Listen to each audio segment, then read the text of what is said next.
Hey guys, tonight we travel back to the banks of the Nile, to an Egypt that's already beginning to fade into history.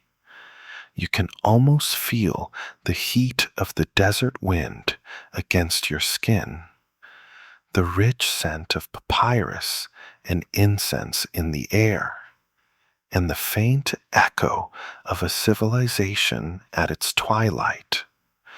But before we dive deeper into the mists of time, just know this: what you're about to hear isn't your average bedtime history. This one's a bit of a cliffhanger. You probably won't survive this. So, before you get comfortable, take a moment to like the video and subscribe, but only if you genuinely enjoy what I do here. Drop a comment telling me where you are tuning in from and what time it is. Let's see how far this history reaches.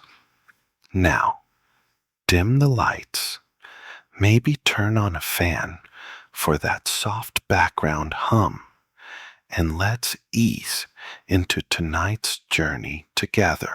Picture this: the year is 30 BCE, and Egypt, once the jewel of the ancient world, stands on the precipice of destruction. The air is thick with uncertainty. You can hear the whispers in the streets of Alexandria, the grand city of light, once brimming with the promise of Greek and Egyptian synergy. But now, it's all falling apart. At the heart of it all is the last pharaoh of Egypt, the final ruler of a dynasty that began centuries ago with Ptolemy I. You can't help but feel a sense of foreboding as you think of her, Cleopatra VII. But what you don't yet know is how it all ends.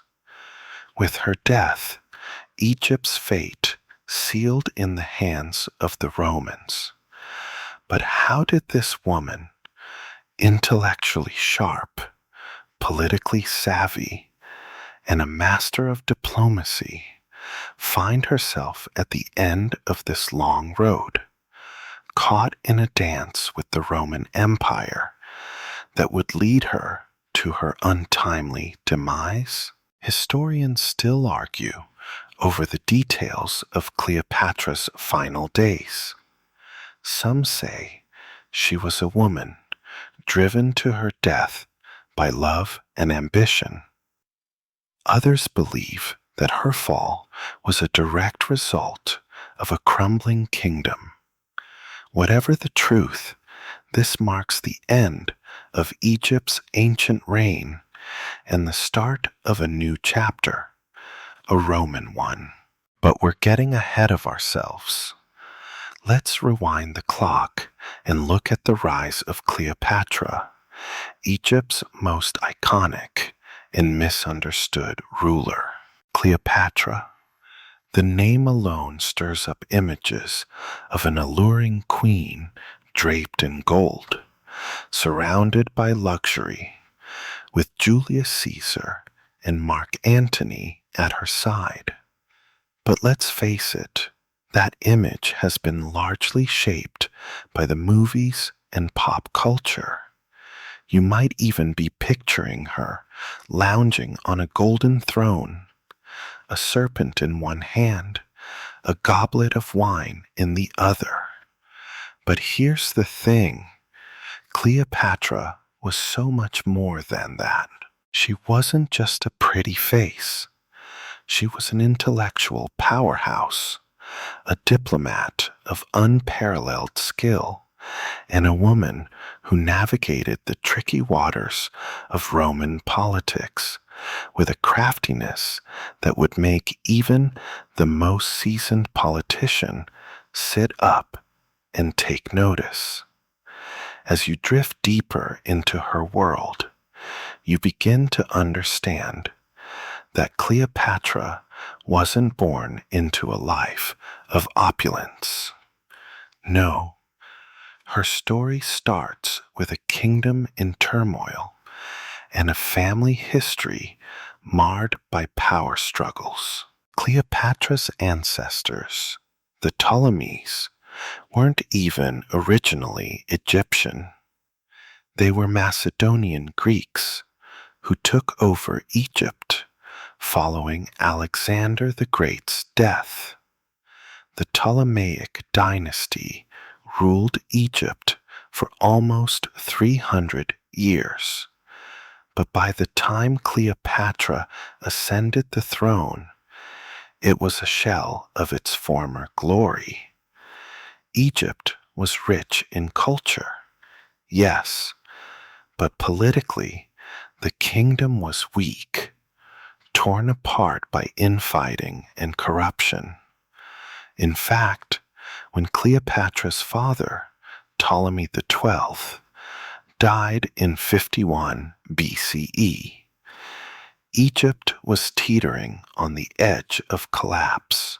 At just 18 years old, Cleopatra found herself thrust onto the throne as co-regent with her younger brother, Ptolemy XIII. And here's the kicker. Her brother wasn't exactly thrilled to share the throne with her. In fact, Cleopatra was driven into exile by him, forced to flee the royal palace. Now, you'd think that would be the end of her story, right? A young queen, dethroned and helpless, wandering the desert. But no, Cleopatra wasn't the type to just lay down and give up. She had a fire in her, a drive that would see her return to power, thanks in no small part to a certain Roman general. Historians still argue over the nature of Cleopatra's first encounter with Julius Caesar. Some say it was purely political, a marriage of convenience for both parties. Others suggest a love story blossomed between the two, something more personal than we might expect. Regardless, what's clear is that Cleopatra was a master of using every tool at her disposal to achieve her goals.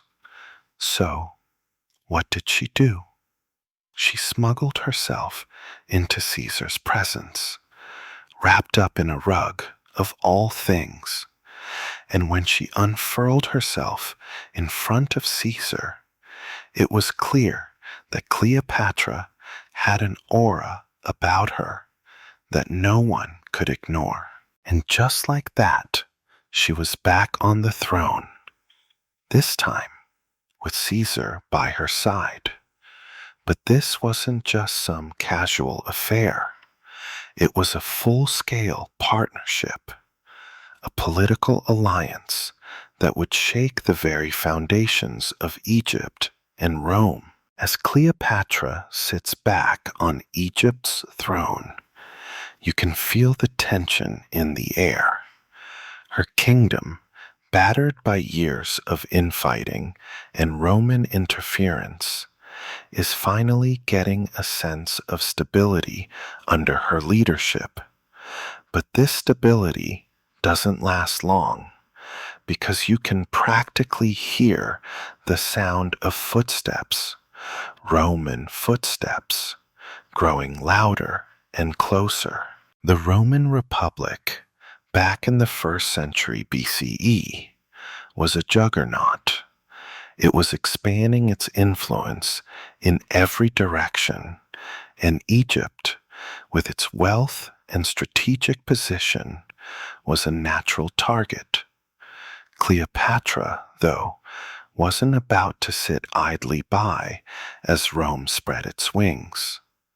She knew that the Romans were more than just a distant empire. They were breathing down Egypt's neck, watching closely, ready to pounce if the opportunity arose. You can't help but wonder, how did Egypt get to this point? It wasn't always like this. Under the Ptolemies, Egypt had been one of the richest and most powerful kingdoms in the ancient world. Its culture had flourished, its architecture was stunning, and its economy was based on agriculture and trade. But by Cleopatra's reign, the Ptolemaic dynasty had lost much of its former grandeur. The political landscape was fractured, with rival factions within Egypt itself, as well as growing Roman involvement in Egyptian affairs. You can almost hear Cleopatra's mind racing as she navigates the increasingly complex web of alliances and betrayals. One wrong move, and the entire kingdom could fall into Roman hands. Historians still argue about whether Cleopatra's relationship with Julius Caesar was purely about securing power, or if there was genuine affection involved. What we do know is that Caesar's arrival in Alexandria in 48 BCE marked the beginning of a new chapter, one in which Cleopatra would ally herself with the most powerful man in Rome. But there were complications. Caesar had his own political enemies, and Cleopatra had her brother, Ptolemy to contend with. Ptolemy had been one of the key players in driving her out of Egypt earlier, and with Caesar's help, she defeated him, though Ptolemy would not go quietly. You can almost feel the weight of the battle, dust and cries echoing through the streets of Alexandria as Cleopatra's forces finally triumphed. With Ptolemy the out of the picture, Cleopatra was free to rule Egypt as its sole monarch. But her alliance with Caesar brought with it consequences that would ripple through history. For one, it caught the attention of Rome's enemies, and soon Cleopatra was at the center of Roman politics. But just as Cleopatra was beginning to settle into her new role, the winds of war would once again sweep through Egypt. Rome, like a storm cloud hanging over Egypt, was about to become far more than a distant influence. With Julius Caesar's assassination in 44 BCE, Cleopatra found herself pulled into another whirlwind, this time with Mark Antony. Cleopatra's world was never going to stay quiet for long. As the sun set on Julius Caesar's life in 44 BCE, it cast a long shadow over Egypt and Rome. You can feel the shift in the air, a change in the tides. Caesar's assassination left a vacuum, not just in the Roman world, but in Cleopatra's plans. She had forged her alliance with him, yes, but now that he was gone, everything was up for grabs. The Roman Empire was no longer ruled by a singular, towering figure. It was splintered, with factions clawing for power. And Cleopatra? She wasn't about to let this moment slip by without a strategy of her own. You can practically hear Cleopatra strategizing, her mind sharp as ever. She needed an ally, someone strong, someone who could help protect Egypt's interests. Enter Mark Antony. You see, Mark Antony wasn't just a Roman general.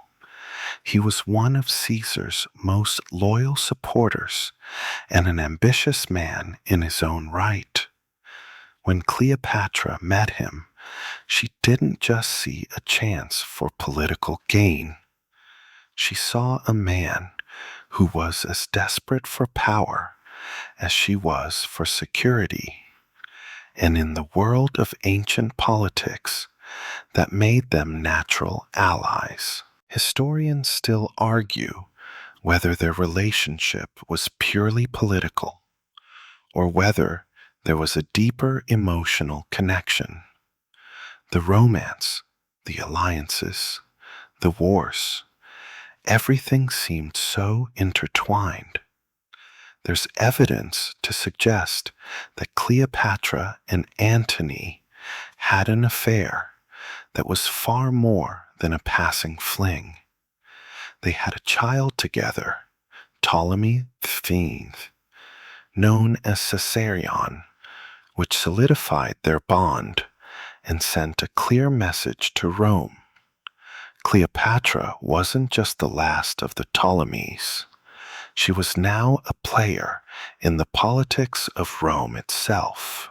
But as you let the political drama unfold, you realize it wasn't just about Cleopatra's relationship with Antony. This was about the survival of Egypt. Rome had always been a looming presence, and now it was pulling at Egypt from both sides. The alliance between Cleopatra and Antony was meant to balance this power, unite the forces of Egypt and Rome in a way that could protect Egypt's sovereignty. But in doing so, they set the stage for a new kind of war, one that would change everything. As you picture this alliance, the tension begins to rise. You can hear the murmurs of Roman senators, the plotting of rivals like Octavian, Caesar's adopted son, who saw Cleopatra's growing influence as a direct threat. To them, Cleopatra wasn't just a queen of Egypt. She was a political rival, a symbol of Caesar's legacy that needed to be eradicated.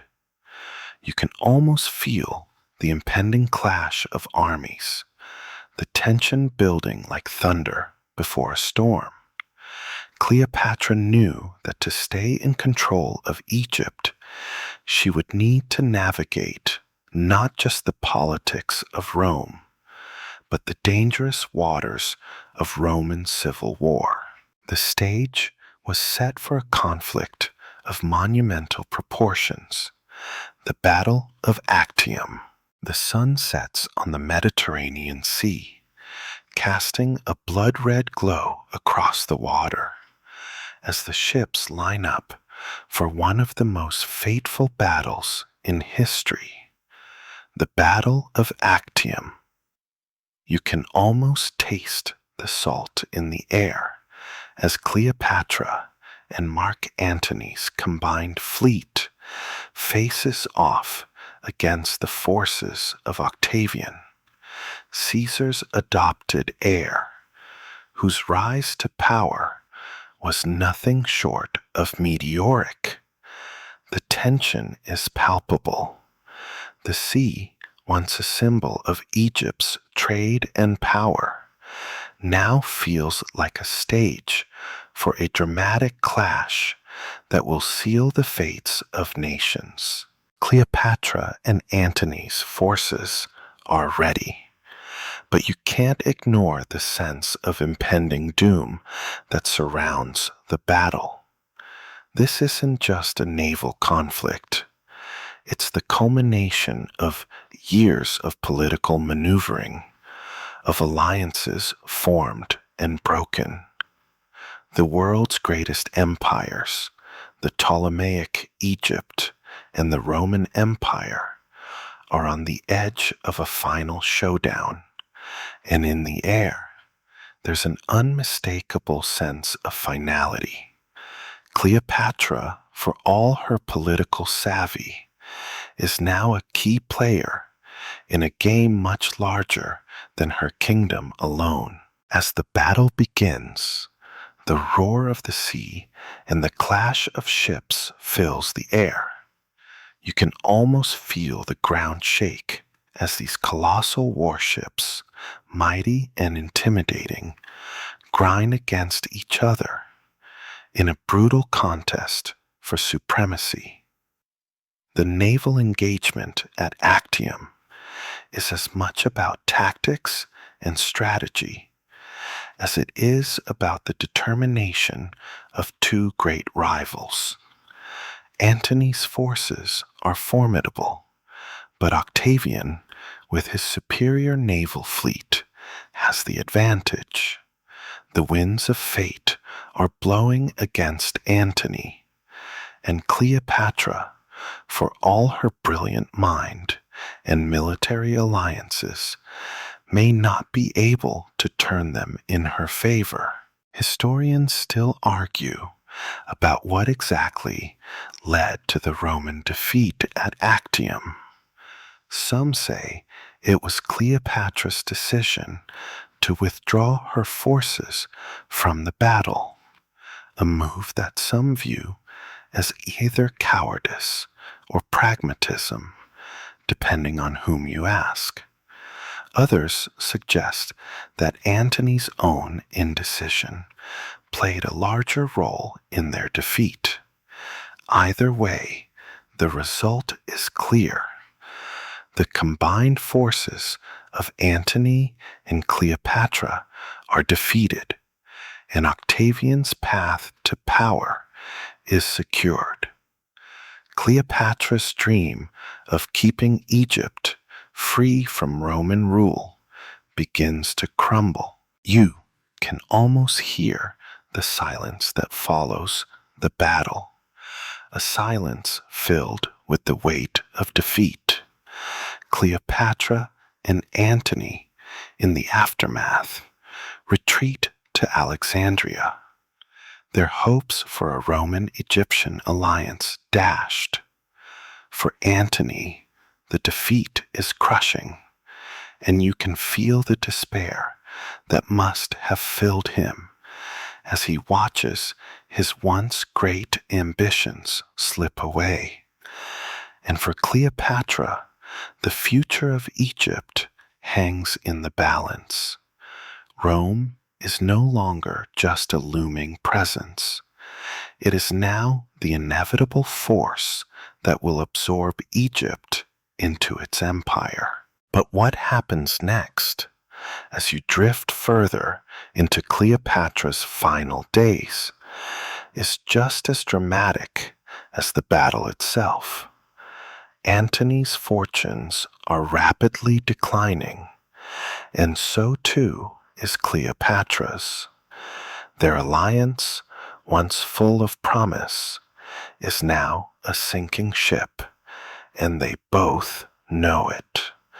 Cleopatra is left with a grim decision, one that will lead to her tragic end. The aftermath of Actium is a bitter pill to swallow for Cleopatra and Mark Antony. You can feel the weight of their defeat pressing down on them as they retreat to Alexandria. The grand city, once a beacon of cultural and political power, now feels like a ghost town. There's an eerie quiet in the streets as rumors swirl of Antony's failing strength and Cleopatra's desperate attempts to salvage what's left of Egypt's independence. They were once the dream team, a power couple whose love and ambitions were intertwined. Now they're cornered, their fate sealed by the rising tide of Roman power. You might be wondering what happens next. How did it all come to this? How did Cleopatra, who was so adept at reading the political landscape, find herself on the losing side of history? The answer lies in the brutal march of Roman imperialism and the way it crushed any resistance, no matter how formidable. Octavian, the future Emperor Augustus, was no fool. He was calculating, ruthless, and driven by a singular goal: to solidify his control over Rome and its vast empire. And Cleopatra, with her relationship to Julius Caesar and Mark Antony, was the embodiment of the resistance he needed to eliminate. Historians still debate the exact nature of Cleopatra's last stand. Some argue that she was simply trying to buy time, hoping that Octavian's forces would eventually wear thin. Others suggest that Cleopatra had a much more ambitious plan in mind, one where she could secure her throne and that of her children, including her son, by Julius Caesar Caesarion. But regardless of her intentions, the reality was clear. She was in a losing battle against Rome's relentless power. And so, as Octavian's army closes in on Alexandria, you can feel the tension rising. You might imagine Cleopatra standing on her balcony, looking out over the city she once ruled, knowing that the end is near. You can almost see the light fading in her eyes as she prepares for what's to come. Antony, too, is on the edge of despair. In a final act of defiance, he takes his own life, wounded by the crushing realization that his dreams of a Roman-Egyptian empire are gone. But his death isn't the end of the story. Cleopatra, ever the strategist, is left to face the inevitable alone. Her kingdom is lost, her alliances shattered, and her future uncertain. As Octavian's forces approach, Cleopatra realizes that she has only one option left: to preserve her dignity and protect her legacy. Historians still debate whether Cleopatra's death was a suicide orchestrated by her or a political assassination by Octavian's men. Some say she summoned a venomous asp to bite her, while others argue that she used poison hidden in a comb. Either way, Cleopatra's death marks the end of an era, an end that in the blink of an eye takes Egypt from the hands of the Ptolemies and delivers it into the clutches of Rome. Her death is a tragic and mysterious moment in history, and it leaves a lasting question. Was it an act of defiance, a final stand against Rome, or was it the last, desperate attempt of a queen who simply couldn't bear the loss of everything she had fought for? Either way, her passing signifies more than just the loss of one woman. It's the loss of an entire kingdom, the fading of one of the most iconic empires the world has ever known. Cleopatra's death doesn't just mark the end of an era. It opens a door to countless debates that historians still grapple with today. You can almost feel the weight of those unanswered questions lingering in the air. Questions about how a queen like Cleopatra, who had ruled with such skill and intelligence, could fall to a final act of despair, or perhaps strategy.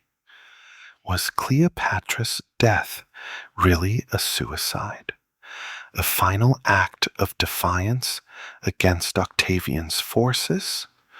Or was it a cold, calculated political move, a way to control her own fate in a world that had spun beyond her control? Historians still argue whether Cleopatra died on her own terms, or whether Octavian orchestrated her demise through political pressure and threats.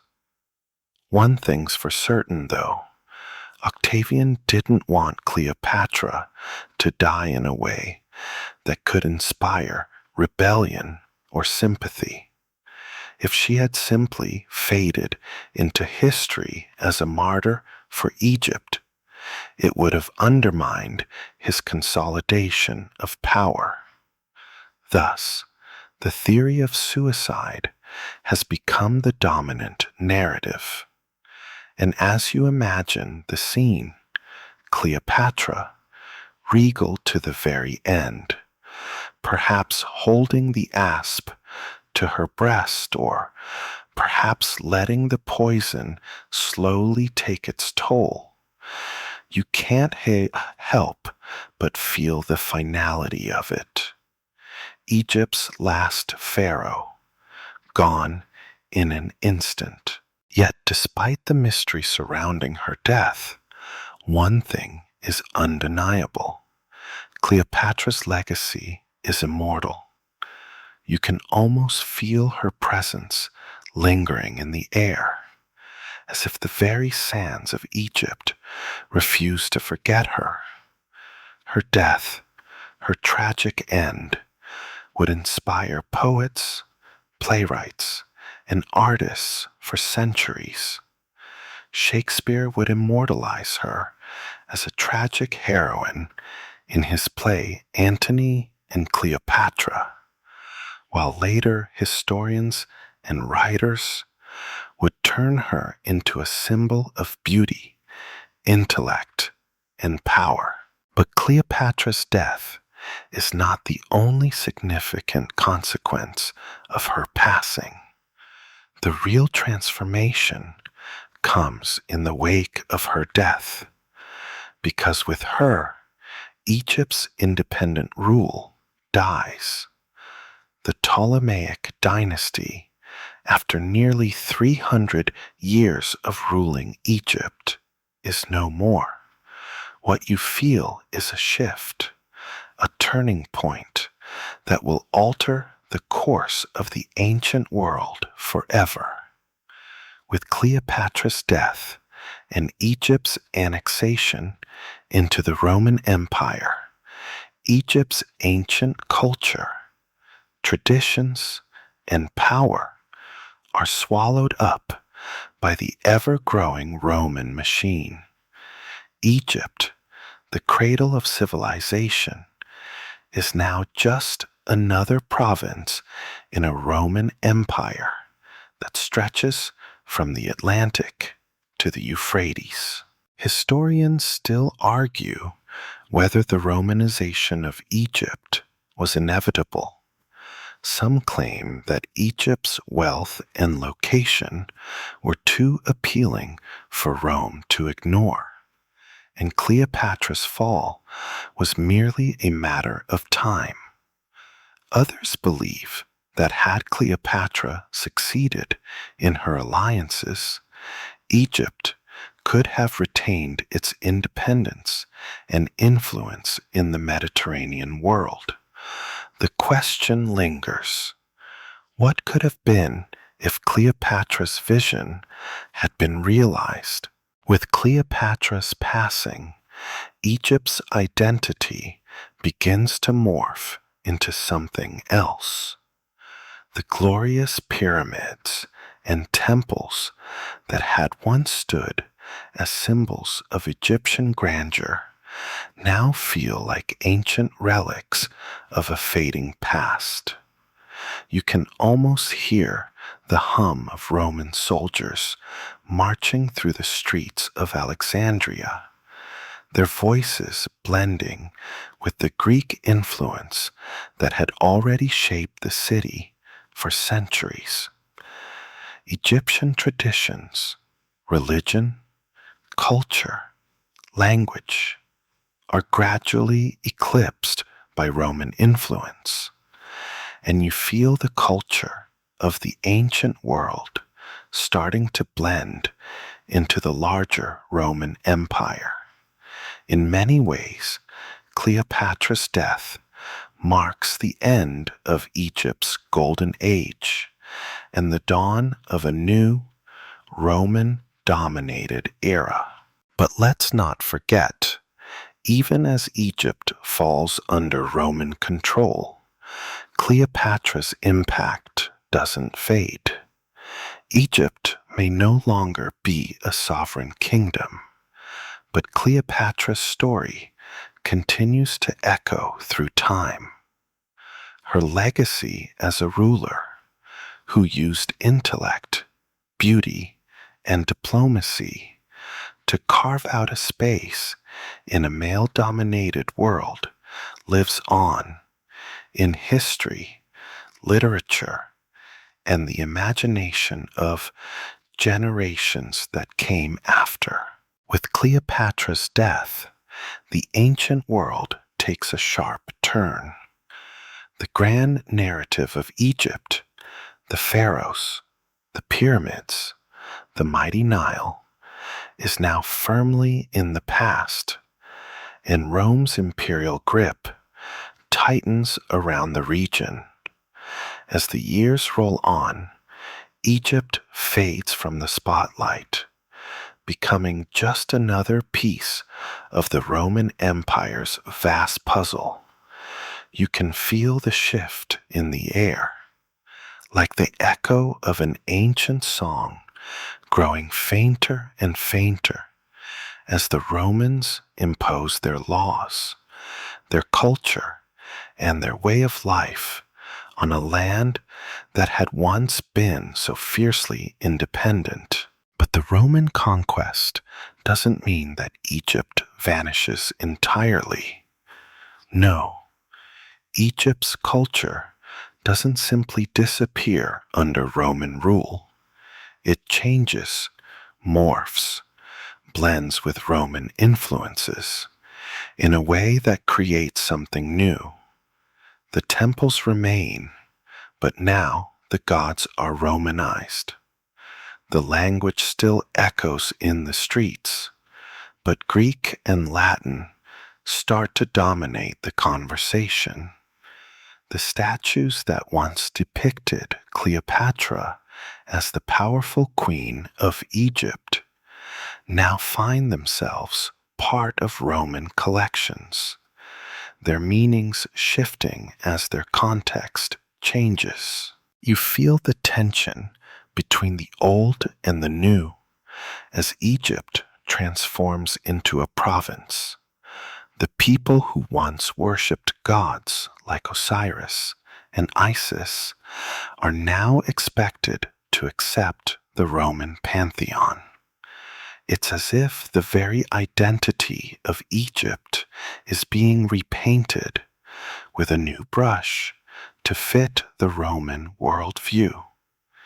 And yet, even with this dramatic shift, you can't shake the feeling that Egypt's influence on the Mediterranean world will never fully fade. Historians still debate whether this transition was as smooth as Rome would have liked us to believe. Some argue that the Roman Empire's presence in Egypt was largely economic, a way to tap in to the Nile's wealth of resources. Others claim that the Romanization of Egypt was a slow, subtle process, one that only fully took hold after Cleopatra's passing. It's as if, after the death of Egypt's last pharaoh, the country quietly faded into the Roman machine, slowly losing its former identity, until all that was left was a shadow of its former self. Yet Egypt's legacy doesn't disappear. Its culture still permeates through Roman society in ways that are hard to trace. The Romans were fascinated by Egypt's mysteries, its art, its architecture, its mysticism. You can feel the Roman fascination with Egypt growing as they look to the past for inspiration. The Egyptian gods, especially Isis, found new life in Rome, with temples dedicated to her scattered throughout the empire. Cleopatra's own image is romanticized in Roman art, her beauty and intellect becoming legendary, and she becomes a symbol of a foreign queen who commanded power over one of the greatest empires the world had ever known. And you can't ignore the way Cleopatra's death shifts the cultural landscape of Rome itself. By the time Octavian solidifies his power and becomes Augustus, Egypt is firmly in the Roman fold. The once independent kingdom of Egypt is now a province, but the mythology of its past continues to live on. Cleopatra's story, woven into the very fabric of Roman culture, is told and retold. Her name is immortalized, not as the tragic queen who lost everything, but as a figure of intrigue, beauty, and mystery, a symbol of a time when Egypt was great. For the Romans, Cleopatra represents something they can never fully grasp, an exotic, enigmatic queen who ruled a land that, for all its wealth and grandeur, was now under their control. Egypt, in many ways, becomes the ultimate prize of Rome's imperial conquest, but it also becomes a reminder of the limits of Roman power. For all their might, the Romans could never truly erase the allure of Egypt's past. The stories of the pyramids, of the great pharaohs, and of Cleopatra herself would continue to haunt the Roman imagination. And so, the world moves forward, and Egypt becomes just another chapter in the Roman Empire's vast history. But you can still feel the echoes of Cleopatra's reign, even now, in the shifting sands of history. Cleopatra's legacy endures, though it's not the one she envisioned when she first took the throne. Her reign, her alliances, and her dramatic end became the stuff of legend, so much so that even in the distant future, her story continues to captivate the world. The Queen of Egypt, whose name is synonymous with beauty and ambition, would live on not just in history, but in myth. But the real question lingers. What is the truth of Cleopatra's legacy?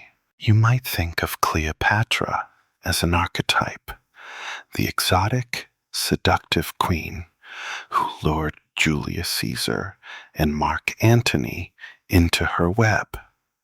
After all, that's the version we've seen portrayed in countless movies and plays, from Elizabeth Taylor in Cleopatra to the more recent depictions in Hollywood. Her beauty in this version is her power, and her reign is measured by the men she captivated. But when you take a deeper look, you begin to see a much more complex and fascinating ruler. Cleopatra wasn't just a beautiful woman who used her charm to get ahead. She was a queen who had been trained in diplomacy, science, and philosophy. Fluent in multiple languages, Cleopatra was an intellectual force in her own right. Her political maneuvers were sharp, her alliances well calculated. She wasn't merely surviving in a world dominated by men. She was thriving, making decisions that shaped the fate of her kingdom and carving out a place for herself on the global stage.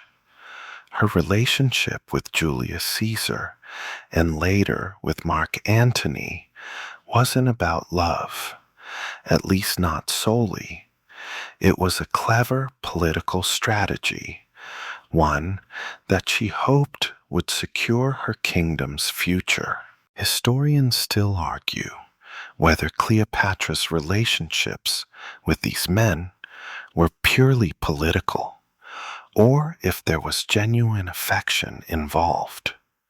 Some suggest that her bond with Caesar was founded on mutual respect, while others argue it was more about survival, a way to cement her rule in a Rome that was steadily encroaching on Egypt's borders. What's clear, though, is that Cleopatra understood the importance of making powerful allies, and she did so with a finesse that few other rulers of her time could match. Yet despite her political savvy and intellect, Cleopatra's image would be shaped more by her relationships with men than by her own remarkable accomplishments. The legend of Cleopatra, the femme fatale who seduced powerful men, would be solidified over time, overshadowing her political achievements. In a way, this story eclipses the more significant aspects of her reign, turning her into a figure of fascination for the world, but a ruler whose true legacy remains hidden beneath layers of myth. Even after her death, Cleopatra's story would be told and retold, shaped by the ever-evolving cultural lens through which it was viewed. As the Roman Empire grew and became the dominant force in the Mediterranean world, Cleopatra's memory was woven into the fabric of Roman culture. The Roman fascination with Egypt, her mysterious allure, and her tragic end became a symbol of the exoticism and complexity of the ancient world. Her name would live on in art, in literature, and in history, but often distorted and fragmented, much like the empire that absorbed Egypt. You can almost hear the whispers of her name traveling across time through the Renaissance, when European artists revived Cleopatra's image as a subject of intrigue, to the modern era, where films and books continue to explore her life. In these portrayals, Cleopatra is still the seductive queen, her story often stripped of its political complexity, But that's not the full story, is it? The real Cleopatra was more than just the sum of her lovers and her tragic death. She was a queen who defied the odds, whose intellectual prowess and political acumen were matched only by her fierce determination to protect her kingdom. Yet, for all the myths surrounding her, there's something enduring about Cleopatra's story. Despite the centuries that have passed, she remains a symbol of power, resilience, and complexity. The Egypt she left behind may have faded into the Roman Empire, but the queen herself continues to captivate the imagination of anyone who hears her name. The transition from Cleopatra's Egypt to Roman Egypt is not just political, it's cultural too. With Egypt now fully under the thumb of Rome, you feel the erosion of the ancient Egyptian identity, a process that was both slow and inevitable. The grand temples of Isis and Osiris still stand, but you can almost see the change in their meaning as they begin to serve a new master. Roman soldiers march through Alexandria's grand streets, their legions a silent testament to the transition from an independent Egypt to a province in the Roman Empire. The pyramids, which once stood as symbols of Egypt's ancient and divine power, still loom over the landscape, but now they're more like relics, reminders of a time when Egypt ruled itself, long before the Romans came to dominate the Mediterranean.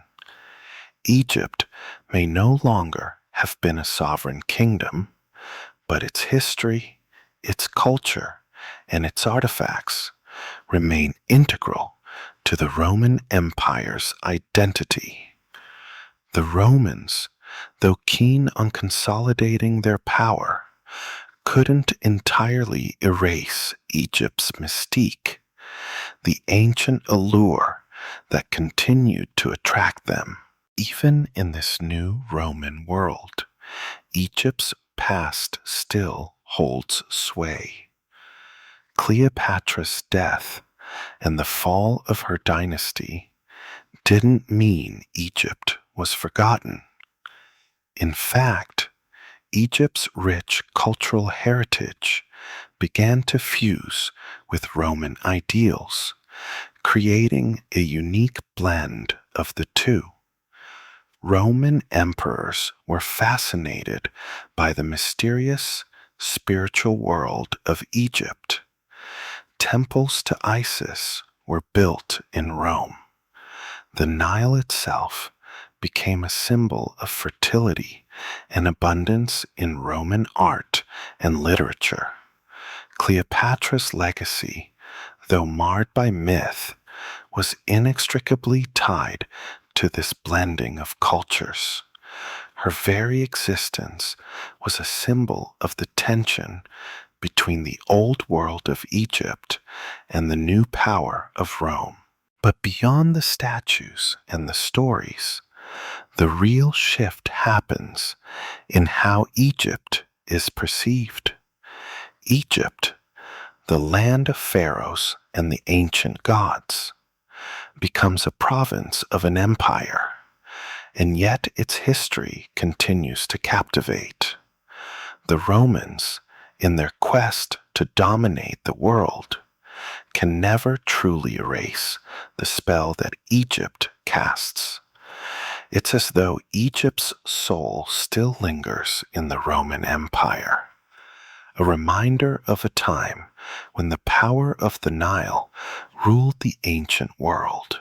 The end of Cleopatra's reign may have spelled the fall of Egypt as an independent kingdom, but it didn't spell the end of Egypt's influence. It was simply absorbed, incorporated, transformed. And so the Roman Empire continued to expand, reaching the heights of power and splendor. But even as the empire grew, there was always that spark of Egypt's enduring legacy through art, religion, and culture. And now, as you drift away from the time of Cleopatra, you can feel the weight of this transition. The ancient world continues to fade into the past, but the stories of Cleopatra, of Egypt's rich and vibrant history, remain with us, etched in the annals of time. You might imagine her now, not as the seductress or the tragic queen, but as the last pharaoh of Egypt, standing at the crossroads of two worlds. Her reign, her ambition, and her fall are the stuff of legend, yes, but her real legacy is in the way Egypt, once powerful and proud, still haunts the Roman imagination. Slowly, as the story of Cleopatra fades into the quiet of history, you are left with a sense of something deeply profound, the realization that the world keeps changing, kingdoms rise and fall, but the marks they leave behind, their legacies, their stories, are never truly lost. Cleopatra's Egypt may be gone, but her story continues to echo, inspiring awe and curiosity. Now, with the weight of all those years and all that history on your mind, take a deep breath and drift off into the peaceful quiet of sleep. The world of Cleopatra, the last great queen of Egypt, may be far behind us, but the echoes of her reign will remain with us forever.